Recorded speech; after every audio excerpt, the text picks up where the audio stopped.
Hello, everyone. Welcome to Nails and Beauty Talk. I am your host, Asia the Bird. I have a very special guest with me today. She is the co-founder of Scratch Magazine and also the global director for Nailympia Competitions. Please welcome Alex Fox. Hello, Alex. Welcome to the show. Oh, hi, Asia. Thank you ever so much for having me on here today. Thank you. You are most welcome. So I want to kick off this interview by asking you about how you got started into the nail industry and what was your upbringing like? Whoa, that's a really big question.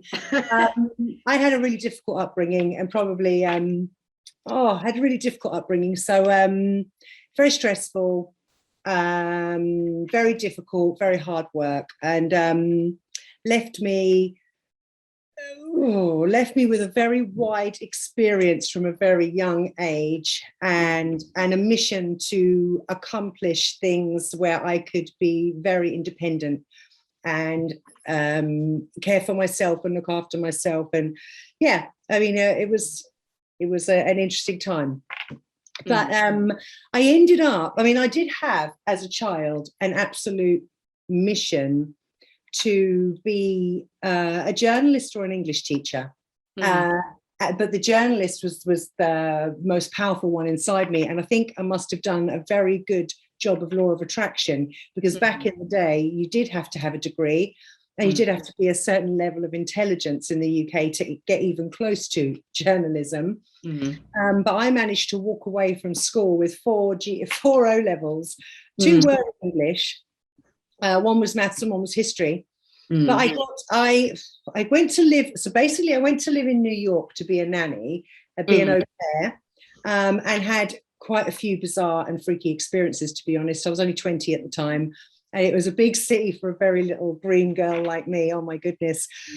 So I came home and landed a job. I don't know how I even did it, but I went for a job as, what was it called back then? It was advertising production. And it was cool. It was for 6 music magazines near Cambridge, where I live. And I got the job.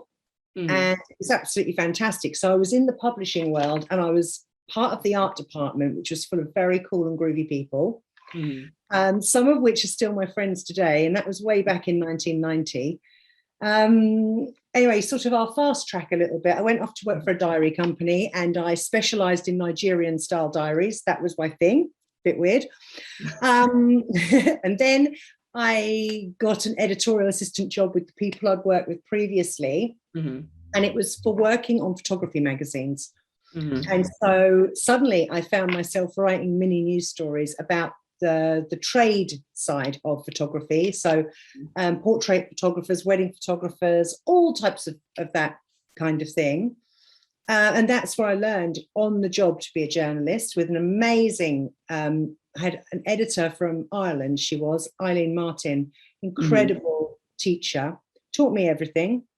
And then she left the job and they gave me the editorship. And suddenly I found myself as an editor of a magazine. And I think I was only 23 at the time. It was super crazy. So basically that led to me moving to Amateur Photographer magazine in London, which was a consumer magazine. It was weekly. Wow, I worked with great people there. 10 journalists, and they all taught me. They taught me so much while I was there. It was a wonderful 4.5 years I spent. Then I got pregnant, went home to have a baby, and realized I couldn't do the 2.5 hours traveling to London and 2.5 traveling back every day. It wouldn't have worked. So I then found that my company that I'd worked with before doing photography and music magazines, they now had started a nail magazine called Nails Plus. And did I want to go and work on staff? So I said, yes, yippee, I'd love to. And I never thought when I did that I would end up in nails for the next, 23 years now? 23 years writing about nails. Yeah. So that's how, I know that was a long story, Asia, sorry, but it was quite a long journey to get there. But I basically ended up with my dream job, and I've always had my dream job now because I've been a journalist all this time. And then I've ended up in an industry full of amazing people, fun, interesting, talented, skilled, intelligent, beautiful, crazy creatives. So Mhm. brilliant industry to be in. Hmm. Yeah, the nail industry is wonderful. That's a real interesting, cool story. So I wanted to ask, and pertaining to, you did a Middle Eastern edition of Scratch Magazine. So what was I did. that whole experience like, doing another edition of that magazine? Okay, that's a good question. Thank you. It was actually a very different experience, actually, and a pretty fantastic one. So, I mean, the reason it came about, Asia, was because I went to live in the Middle East, and I was actually out there for just over 10 years. And I was following my then husband's job. And so I went over there because I felt very strongly that the family, us and the children, should have a life experience that was second to none and immerse ourselves in a different culture. So we went and did that. And while I was there, so I was still writing for Scratch, but I was still editing Scratch. I was just doing it, thank goodness, over email, because this was back in 2007. So I was still managing the team from afar. That was fine. But while I was there, I started feeling, starting to really feel the culture and the landscape, and realizing there was nothing there. There was no magazines there for the really strong emerging the nail salon landscape that was happening. So I thought, wouldn't it be great to do a Scratch Middle East? It was a strange name at the time, but we thought we really needed to keep the coherence with Scratch, because you could always pick up Scratch magazine, say it's the sister of this magazine. But we did make it about hair and spa, tanning. Absolutely everything to do with beauty was covered in that issue, in that magazine, sorry. It was received well, and this is the interesting thing about doing something in the Middle East. It was received really well by the expats, because expats, obviously they come from everywhere, and I was dealing with a lot of people that came from countries that had trade magazines. But the actual owners, being the Arab owners of the companies and what have you, were not so excited about this idea. So some were, but it wasn't, because it's not a normal thing to have. Magazines, yes, but not trade magazines particularly. So it was a hard sell and a hard market. But at the same time, it was really challenging and exciting. And I got to write about amazing things, go to amazing places, and meet amazing people all the time. And I really liked doing it. But it was never going to take off massively, because what I recognized out there was that social media was much more powerful. And it was much more powerful over there before it became powerful over, well, I say over here, I'm talking about the UK particularly. That culture embraced Instagram really, really early on, and preferred that kind of marketing and that kind of communication and branding, to be fair. But it was exciting. And the other thing is that a lot of people don't know is that, for example, it's a weirdy one, but it does make a big difference, is that they don't have addresses in the Middle East. So everything is run on a PO box. We all live in houses, but none of us have an address. So you'd have a number of a house and a street you're on, but that's only so that someone could find you if they were popping over, or the police need to find you. But we didn't have post. You had postal boxes, and a lot of people didn't have them. So it was actually really hard to distribute a magazine, if you get my drift. So we had to find different ways to get it about and make sure that it was getting to the postal boxes. And so that was actually quite a tricky part of the whole publishing cycle there, if you like.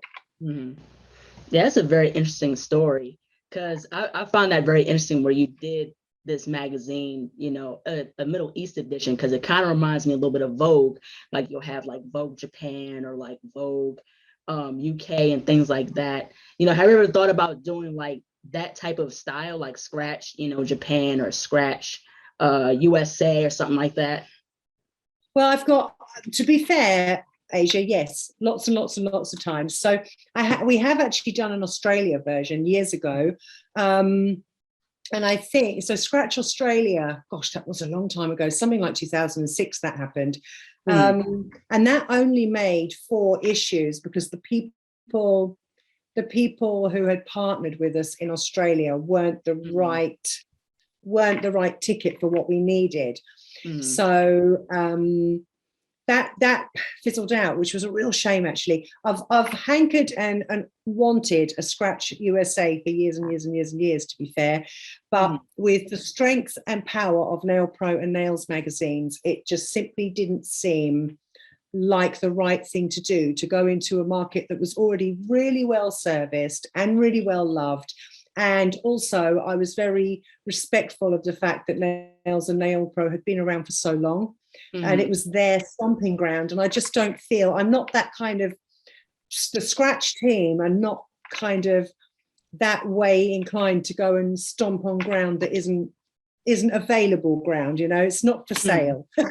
Right. So as much as I would love to have done it, we just left it that Scratch can be bought by anybody around the world if they're willing to pay the subscription. And the subscription is quite high for a lot of the world, just because Scratch is so heavy. It's such a heavy magazine that it's actually the weight you're paying for rather than the content, although the content's worth the price. Right. Yeah. So in terms of like Scratch magazine, are you guys going to have it online, like it's online issues, or are you going to have like physical issues? Like I'm asking because, you know, due to the fact that we're dealing with the pandemic and things like that. So is it going to be online, or is it going to go back to being like physical copies? It's been online for absolutely ages. So it's both. It does both. And really the most important part of the Scratch ethos is to keep it in print for as long as possible, because the print is the part, is part of its DNA, if you like, and people still really love to read a magazine. And as long as there's a market out there to print it, it will be printed because that's cherished by the team. Right. And so it can be bought online at the Scratch website. It can be it's bought as a digital magazine right away. It's just that if you're anywhere else in the world, you won't necessarily find niche news, which is why a Scratch USA would have been nice, because it would have had sections specifically about the USA. So it's a UK-centric magazine, but it has an awful lot of material that's relevant to a nail professional wherever you may be in the world. So that's a lovely benefit, and the cost of a digital subscription is very minimal, actually. So it's very accessible. But I probably should add something important here in Asia. I actually resigned from Scratch on the 1st of July, although I'm still connected to the team. Very connected, and run Nailympia Competitions, which is owned by Scratch. So I'm still very connected to the team, but I've stepped down as the editor-in-chief to give the reins entirely to Helena Biggs, who's been the managing editor now for, she's probably been managing editor for 5 years or 6 years now, I think. So it made sense to, rather than have 2 editors, to give one of us the reins. And it was time for me, being the one in my 50s, it's time for me to pass over the mantle or the pen. So I've stepped over, and I'm now more, I'm working in other areas of the nail industry. But obviously I can answer any Scratch question at all, because as its co-founder and as it is like my baby, if you like. So what makes Scratch magazine like so unique from all the other nail and beauty magazines? Oh, okay. So when it was launched, we were because we'd worked on, or myself and Scott Derbyshire, that we're both the co-founders, we wanted to make sure that as a trade magazine, it stood out well above, head and shoulders above the rest, and it had to have many USPs. So the first one was we launched with no cover lines, so that the nail image on the cover would be absolutely the focus. Mhm. And that was really irregular and very unusual and crazy. And really, you can only get away with that in a trade magazine, because if it was sitting on a shelf in a newsagent or grocery store, it's not going to stand out. So Right. a trade magazine can get away with that. We also decided that trade information can sometimes be delivered in a very textbook way, and felt very strongly that nail technicians and nail professionals and artists don't operate in a way where they want to sit and read reams and reams of text about how does a liquid and powder system work.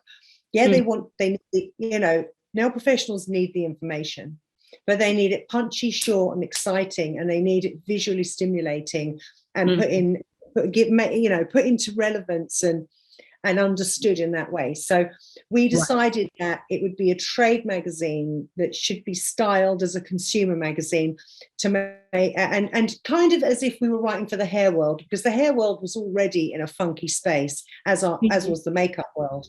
Right. And it was about bringing we wanted to bring nails into a funky space and show that nail professionals are just as funky and groovy any day of the week as hairdressers and makeup artists.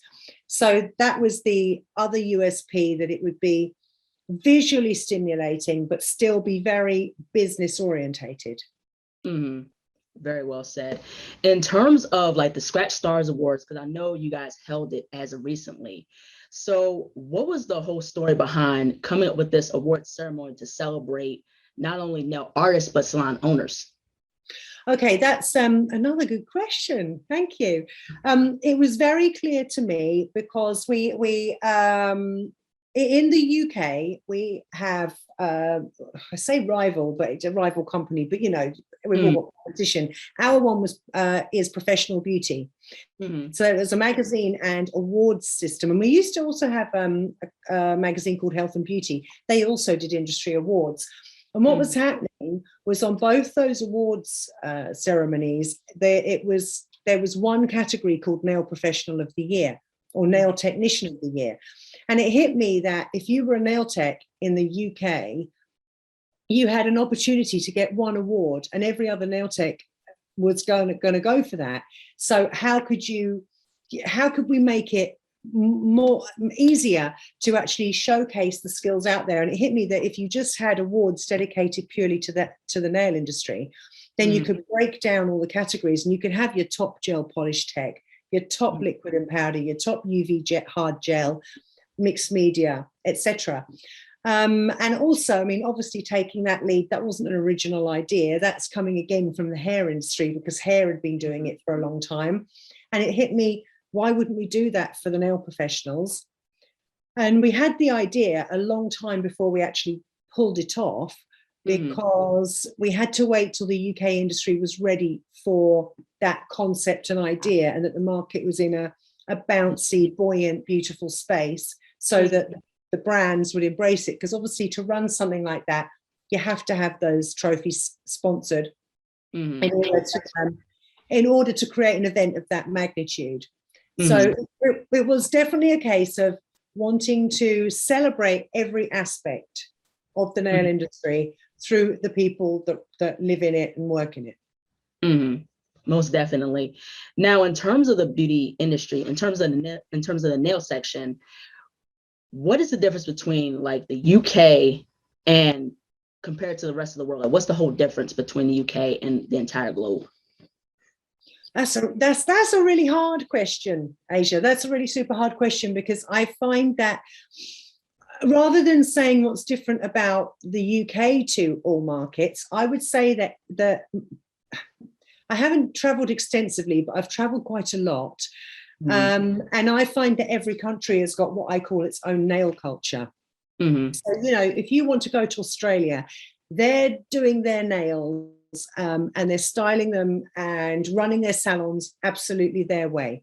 Japan is doing it their way. Korea is doing it their way. Taiwan their way. South Africa. It doesn't matter where you go. Everyone, and whether or not people are speaking similar languages, same languages, we all do our nails differently. We take nail styling is something that you can, would you call it maybe a demographic, where you can hone it down to each country is doing it their way.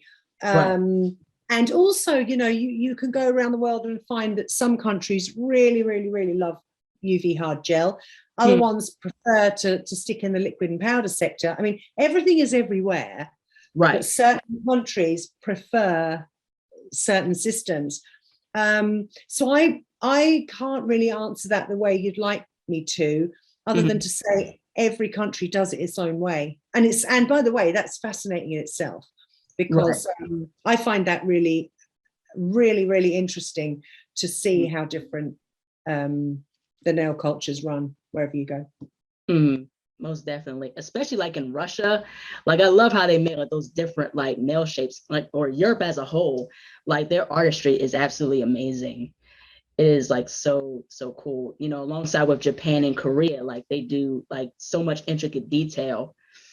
But I would say the same about some US techs, though, Asia, as well. I mean, you know, there's a hell of a lot of cool stuff coming out of the USA. It really is just about, I think it's about networking inside the movers and shakers of the nail industry and unearthing them. And at the end of the day, Asia, I've seen your work. Your work's brilliant. Thank you. Thank you so much. Now, I want to go ahead and shift gears and talk about Nailympia competitions. So, what made you interested to get involved into Nailympia competitions, and what makes it so special, you know, with all these categories and people around the world? What makes it so special? Oh, lots of things make it special, but what got me originally excited, so I was on the original magazine, which was called Nails Plus, when in America, 3 nail brands got together to do what they called the Nail Olympics. And that was Easy Flow, IBD, and Too Much Fun. They were the 3 brands. And the 3 brand heads decided that they were no longer comfortable with the mini competitions that were going around the States, which were often brand led, and so excluded people and just didn't feel like they were even in fair platforms. And I think that's where the idea was born from. And I remember getting the press release about this Nail Olympics being launched. And I thought it was absolutely fantastic and exciting. And wouldn't it be amazing to go to Las Vegas and get involved in that? So as a journalist, I heavily supported it and, you know, let the world know this was happening. And then I kept my eye on it. And then when I launched, Scratch got launched in May of 2003. And in 2004, I went to Las Vegas to see what all the fuss was about, and actually went behind the curtain and helped out. So got really excited because I met some, I mean, that was the time I met Anneke van der Sar, who does every Nailympia with me from the Netherlands. I met her behind that curtain. Might even have met Elaine Watson back then. But anyhow, I had an amazing trip. And I was bitten by the competition bug, something crazy. So I asked the people behind it back then, would I be allowed to run a London leg of this competition? And they said yes. They said yes. And so I ran it. The first one I ran in May 2005 in London. And it was ridiculously successful considering it came out of nowhere. And the amount of people that flew over for it, especially from the States, was shocking and fantastic all at the same time.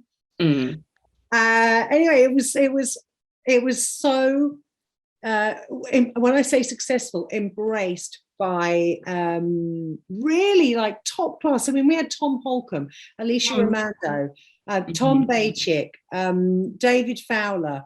Oh, it was a mega list. John Hawke, Trang Wen.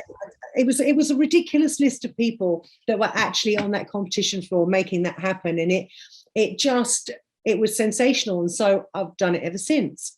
And what happened was it stopped in the States, but I've just carried it on.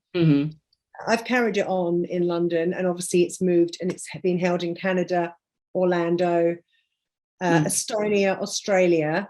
It's going to be held in Mexico on the 30 and 31st of October, so in 1 month's time.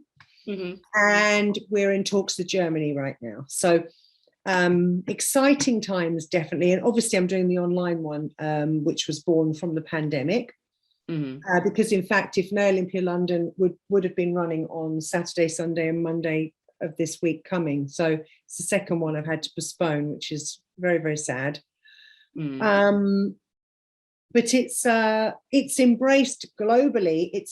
It's seriously loved by nail professionals. And you did ask me what's its special magic. Its special magic is the judges, because I don't really know how the special magic occurred, but I guess having the base of Scratch magazine got me the networking to meet the techs and the professionals, and just it snowballed that I get amazing judges from around the world who are top of their game, believe in competitions, and they bring the flavor and the magic and everything to this competition. And they trust, I guess they also trust me to deliver a clean and comfortable competition, fair and even. They believe in me, and because of them, the competitors believe in the competition. Most definitely. And I think with Nailympia, you have developed that fairness within everybody. Like everyone has the ability to develop their own style or to express their own style with any of the categories they apply to. And I like the diversity of the judges. You know, you have Jan Arnold, you have Kirsty Meakin, you have the editor-in-chief of Nails Magazine, which is Beth Lipsey. Yeah, this time. So what I do, Asia, just so you know, I've got, I mean, over the years, I've created my own special little mega list of judges that I've used or will use all around the world. And the importance for Nailympia is that I don't use the same ones over and over again, because then its magic and flavor would get bland. And that's not me being rude about judges. It's me recognizing that competitors need to see an evolution, and they need to see different eyes and different expertise. So I have people that will be within pretty much nearly every competition with me, because they're part of its nucleus, if you like, and just truly love it. But I change up the judges. So sometimes you'll see, say, Jeanette Ulrichsen from Denmark, and sometimes you won't. And it's just that I have to change it up to keep it alive and fresh and real and interesting and believable. So, for example, you're right, I've asked Beth this time from Nails, but I've had a fantastic relationship with her for years, and I really believe in her, and I also love her NTNA. So, you know, she's a winner chicken dinner, we would say. So there's all sorts. So I have people that have been champions themselves, or are brand owners or top class educators. There's all sorts of reasons to be brought into Nailympia. And also I do fine tune it so people are judging the category that best suits them. So Beth, like myself, is not a nail technician. So Beth will be put on the poster. She'll be judging poster, because Beth, like myself, has spent years and years and years looking at nail pictures and deciphering what makes a good front cover. And so we have a skill that's in a different space. So I make sure that judges are put into the space that best works for them. Yeah, that's really, really cool. Now, in terms of the categories, like what's the whole process behind coming up with a category? Well, it depends.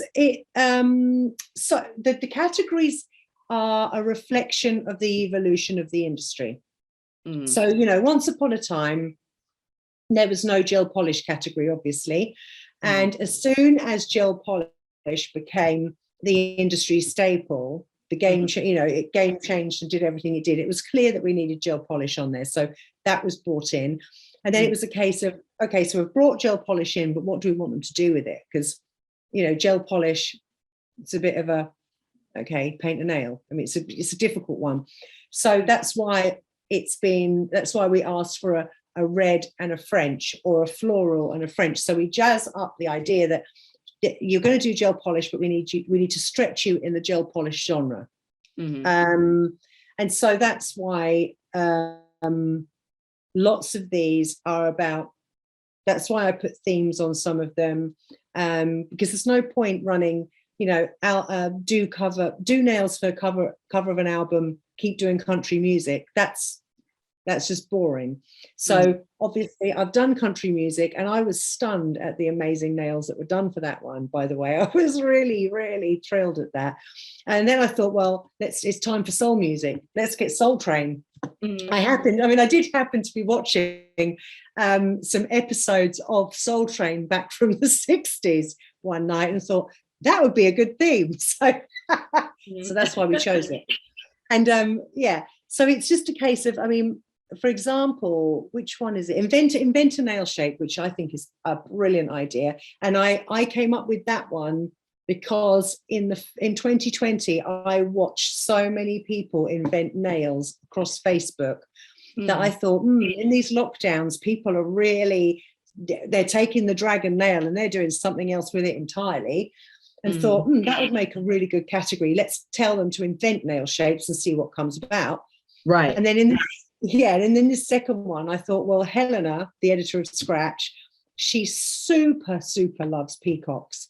So if I do use the peacock palette, then we're going to get 1,000,001 nails coming through that are just going to look absolutely incredible and sort of flow with a theme.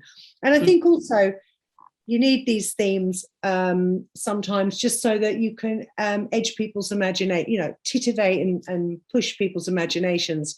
Because some people do enter all of them, Asia, right? So if you were entering all of those and you had to come up with a theme for every single one, you might get a little bit overwhelmed. So some of them I leave open for self-expression, and some I just think I help with throwing a theme in there. Most definitely.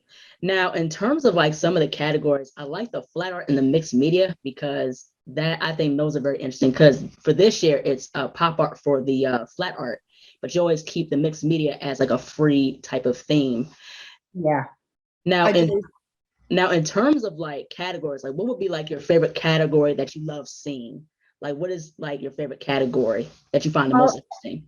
Okay, well, for me, it was invent a nail shape and art on nails over 1 inch and over 2 inches, because although I wear my nails short, because I've tried millions of times to wear them with any length on, and it's just something I can't do. It's terribly weird. To be in my job and not be able to wear long nails is weird. But I've got a thing. I'm really hung up on stiletto nails and long nails and extreme nails. That's where I get excited. So when I'm, when I wake up in the morning or go to bed and I'm sitting there playing on Instagram, I am just looking at nails. Me too.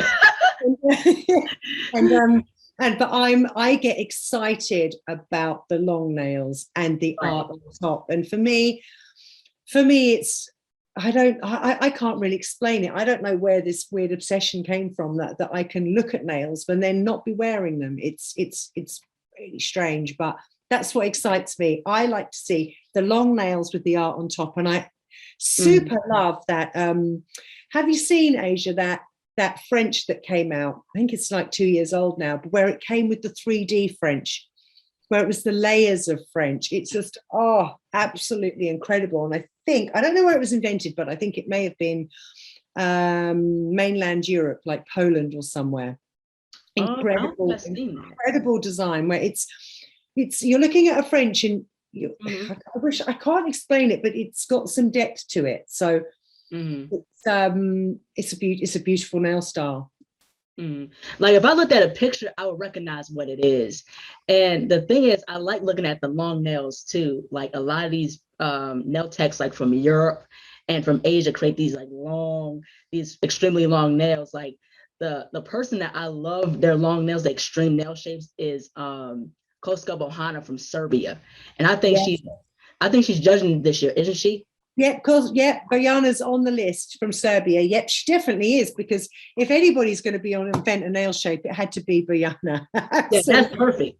That's perfect for her because, like, I see a lot of her nail shapes. It is out of this world. No, she is wild, isn't she? And anybody that's into that type of styling seems to be very super keen to train under her as well, because she's very, very inspirational. And yeah, she has really started a bit of a movement, hasn't she? Yeah. And I was trying to get an interview with her down the line, but of course she's having, she has a busy schedule. But yeah, her work is just amazing. It's so phenomenal. Yeah. Her, Catherine Wong, Viv Simmons. Oh my goodness. There's also Krista Politi. I can't remember which country. Is she in Switzerland, Krista? She's doing some amazing work with that. She does some really like futuristic, where she does the extreme nail with the head, and the head sometimes looks a bit robotic or alien. Really cool. Really cool. Yeah, I love Krista Politi's work. Her work is amazing, outstanding. I like Hazel Dixon's work. Hazel Dixon, her work is very good. Mino's work is amazing. I remember he competed. We both competed in Nailympia last year, and I told him his work is so amazing. And he won big last year. He did. He got 3 of the trophies. He got 3 of my 8 trophies. I know. He's one of these fantastic stories that I really love, where I had not heard of till he entered London. Was it London first? He entered London to 2018, was it? Then he ended up in Canada, Nailympia Canada. So he came out of left field, and he just started winning. And he's also done this super duper thing where he's cherry picked who he believes are some of the best educators around, and he's made sure he's gone and trained with them. And like one, for example, Alina Usman, who won the Division 4 of Last Online, he's trained with her more than once. Wow. And he does believe in getting on a plane and going and training with the best. And it has, his work has stepped up so fast. I mean, he is dedicated, he's doing the right training, he puts the hours in, and he has gone from 0 to hero very, very fast. His work is amazing. It's extraordinary. I'm surprised. Like, I remember, like, you did the Nailympia Estonia. I was surprised you didn't include the 3D model category within this year's Nailympia Online, because I thought that was an interesting category. Do you mean fantasy? Do you mean the fantasy complete look? Not the fantasy, the complete look, but it's like this 3D sculpt, this 3D model or something like that. I think it was for Estonia. I don't know which. Well, it's a difficult one for me because that's actually run by Victoria, not by me. So I don't. That's like, so the Nailympias around the world are franchises. So I come as part of the franchise, if you like, with the score sheets and what have you. Plus, the people that run them. So Victoria, running it in Estonia, created some of her own competitions that aren't necessarily in Nailympia London, and she was responding. She had to do a quick response really to the fact that she was going to be running it live in the arena, and then it was all cancelled last minute by the actual exhibition that she was hosting it in was cancelled, and she had to respond really quickly and turn it into live Nailympia on. When I say live, I mean like on Zoom.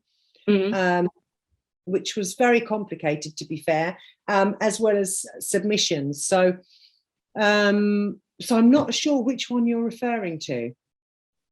I was thinking it was like I know there's like a 3D model, like 3D sculpture section. Oh, you mean the figurine one? Yeah. Oh, I see. Well, the thing about, yes, so that's really popular across Europe, actually, where people make figurines of all sorts of things out of liquid and powder. I personally don't run that one because I want to focus on being a nail competition and people making things to put on the nails. Because if that particular competition that you're citing is in all the other online competitions, especially that are going around Europe and Russia at the moment. So there's plenty of ones that you can enter if you like to do that.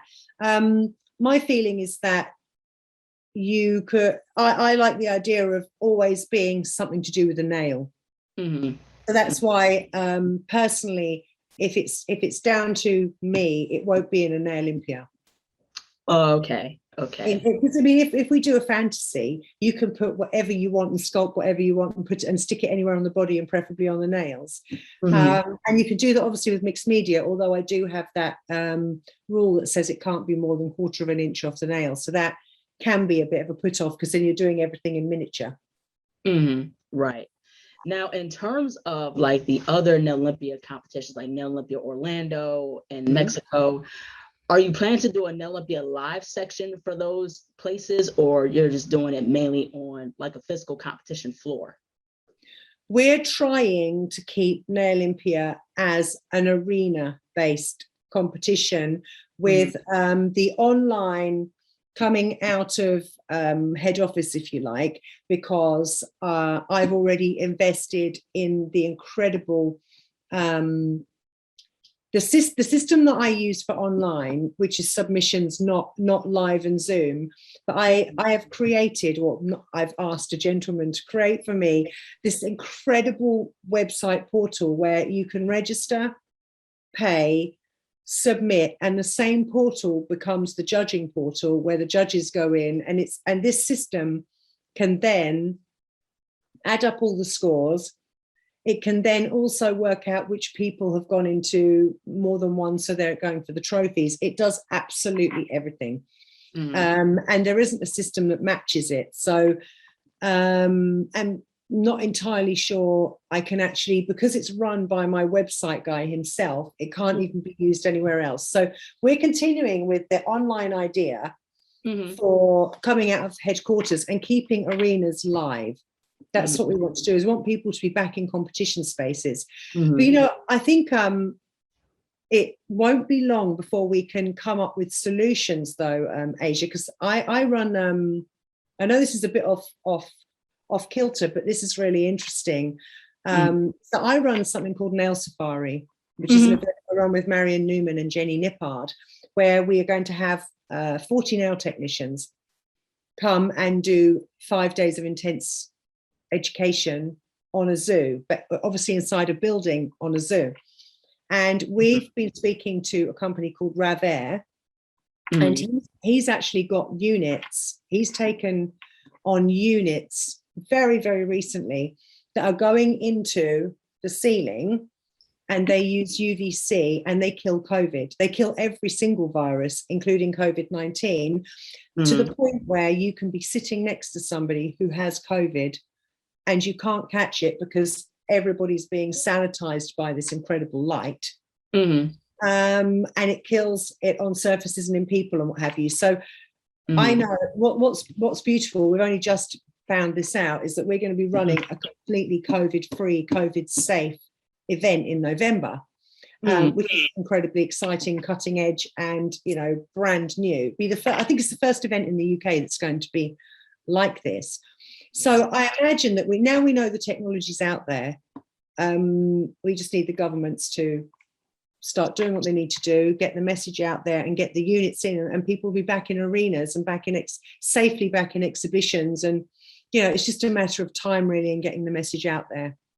Right.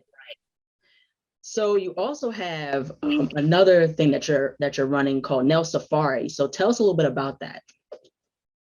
Okay, so the Nail Safari is, we've only run one so far, because that was 2019, and then obviously we had to cancel 2020.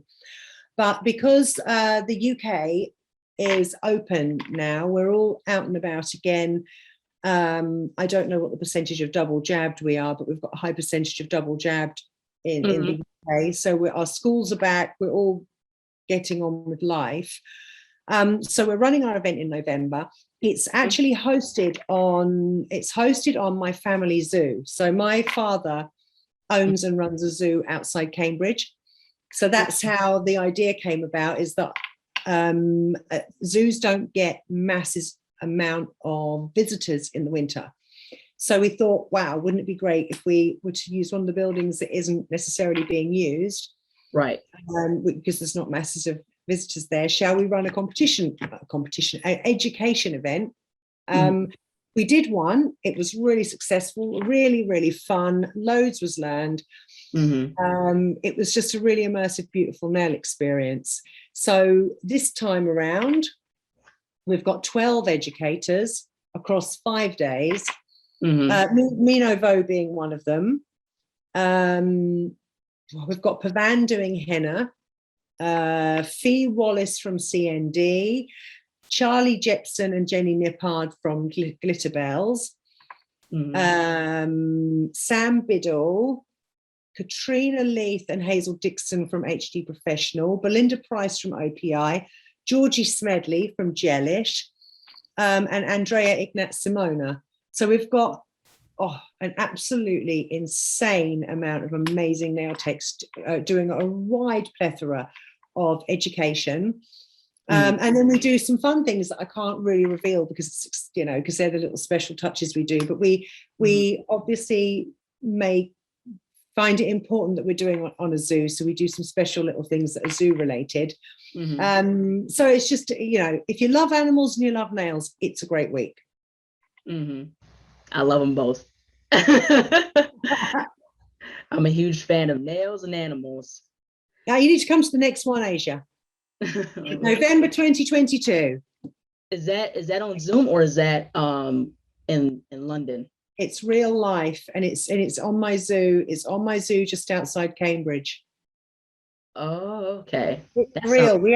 So basically all these technicians come down and stay in the vicinity. Some of them share Airbnbs and what have you, and they come every day and do this education and network. It's just really, if you love nails and animals, it's a really, really great week, basically. Cool. So in terms of how you first got into the nail industry to now, what is your whole take in terms of the nail industry as a whole? Well, I think what's really sad about the nail industry is that it has it struggles to be taken seriously and respectfully by the rest of the beauty industry. But it's the nail industry is a very, very beautiful space.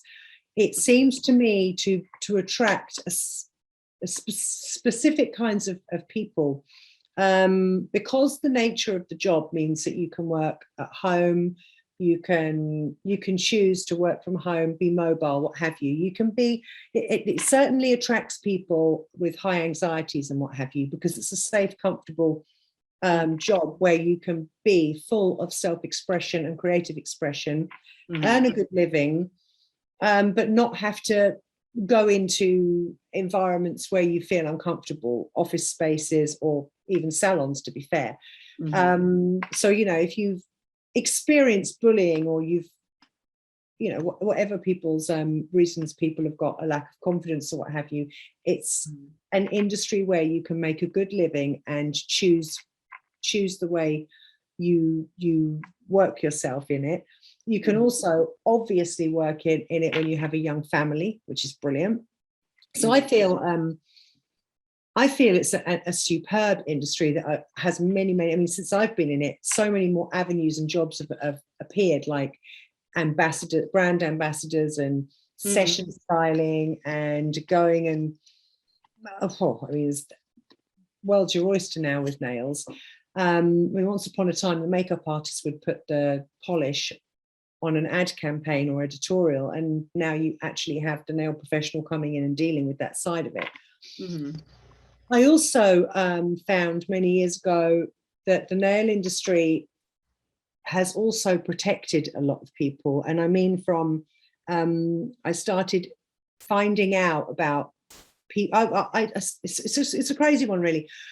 It came to highlight to me that I ended up with an email one day. So I'm going around the houses here. I got an email one day from somebody who thanked me by saying that she'd been in a refuge with her child, a women's refuge, and while she was there had been shown a copy of Nails Plus magazine. And it inspired her to train as a nail tech. And then when she went out into the world with her new identity, she was able to support herself and her child. And I remember reading that email and being frozen with emotion and realizing that the nail industry had some real power to give hope, direction, and an opportunity to people who might need it. And that's not, and that then spiraled, and I've heard many more stories besides. And that's always stayed with me, how incredibly important it is that the nail industry can do that for people.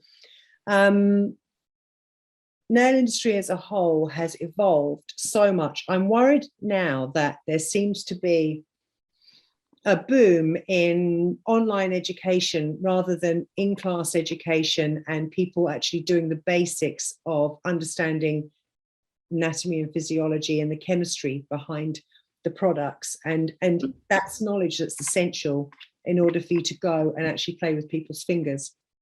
There's an awful lot of people that have become nail techs very, very quickly, that do very short courses that are not remotely in depth. They're pretty much, here's a gel polish line, I'm going to show you how to apply it, and there you go start a business. I don't support any of that. I believe in professionalism, and I believe in the journey, and I believe in the skilled nail tech that's taken the journey. And I believe that, you know, respectfully to the brands, they've put the money behind the chemistry and the science and the education, you know, take their journey, because they deliver it as a package. So the nail industry is a little bit messy. The pandemic hasn't helped, because a lot of people have become nail techs very, very quickly through that. I just hope it sorts itself out with time. And, you know, in the UK, we've got the Federation of Nail Professionals now. We've got government, we've got a voice at government level. We're hoping that that will help raise our standards and move our industry forward. I mean, you have licensing in your country. We don't have that. You see, you already have to have a certain amount of hours of manicure schooling, don't you, before you can go and operate. You see, that's great. We don't have anything like that. You can basically buy a system off Amazon and go to work the next day.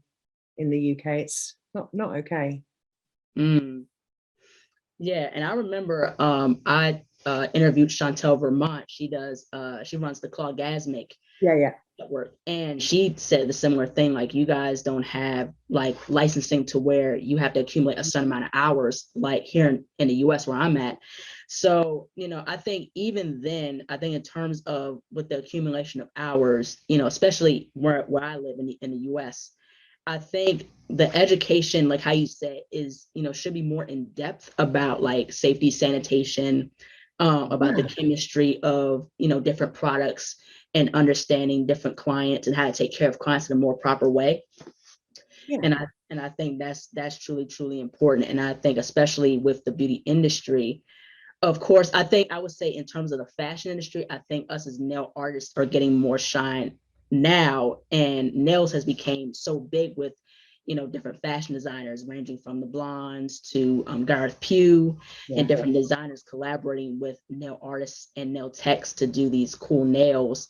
You know, especially celebrities are wearing, you know, nails, you know, by us as nail artists on the red carpet. Another thing too, I feel like with some of the celebrities, they don't really tag nail artists in terms of like where they get their nails done, you know, because I think a lot of celebrities should do that, because they give us a lot of credit and a lot of, you know, notoriety, and that helps our following as a whole. So, and plus recognition for our work. So I definitely agree with a lot of the points that you made, because there has to be some sort of improvement in terms of just the important basics, you know, safety, sanitation, biohazard. You know, I don't hear that being talked about very much. So, but it has made an improvement in terms of just the products. You know, the products have gotten a lot better, you know, that to help the nail services and things of that nature. So I think that's it's difficult. It's difficult, Asia, because we also, on your point there about products getting a lot better, the brands that have been around for 30, 35 years have been evolving their education and evolving their products. So absolutely, they're just getting better and better and better. But there's also brands out there that are coming over from China and what have you, that have got ingredients in. So we've got this other issue where there's ingredients that are not allowed, they're in the products. And then you've got the issue with gel polishes that don't match the lamps that are being sold with them, or a gel polish line which is being used with any lamp. So we have all these industry issues that are very, very poor, very bad, and are creating bad practice. And that's all relatively recent. So those are all interesting things that need to be addressed, and we're struggling to work out how to do that at this point. Yeah, most definitely. I'm pretty, it's cool. It's interesting that you've mentioned that. I mean, it's interesting that you mentioned that, because I think that's definitely true. You have a lot of like products that are imported like from China, and some of the, like how you said, some of the chemicals, they're not supposed to be in the products. And that could affect a client and their nails. And I think that would be a good discussion and a good thing to really talk about and to bring awareness, because especially considering the education, considering with the brands that are out now, like C&D, that's the brand that I use, and a couple of other brands that I have, is just in terms of education and just considering other people in terms of like allergies and different chemicals that can cause like reactions with client skin. And so I think with that, I think that's a very good point you made, because there's some new research that's just come out that's been sent over to Marion Newman over in the UK from Vitaly Solomonov, who's in the USA. And this new research shows that when you have the non-wipe top coats and you're putting nail oil on at the end of a service, there's still unreacted product on the nail. And as the nail technician is wiping along to put the nail oil in, some of the unreacted product is going onto the skin, which is why there's been such a rise in allergies. So there's a whole load of new research that has literally just come out. And I will also just tap into the fact that when it comes from some of the smaller gel polish lines that are coming out of China, the problem we have there as well is that the labels can't be trusted, nor can the SDS sheets, because they haven't necessarily got the truth on them. There's also that situation. So it is again another reason to truly look at the brands that have been around for a long time, and some brands may have been around for 5 years. That doesn't mean I'm not knocking those brands at all. It's about asking the right questions of the brands, and the brands that have done their due diligence and operated correctly will have all that information for you. But watch out for the brands that haven't, and you just have to be very, very careful. Yeah, exactly. Now, in terms of, I want to get into like life-based motivational topics. So how would you define success? Oh, I'll let you know when I get there. No.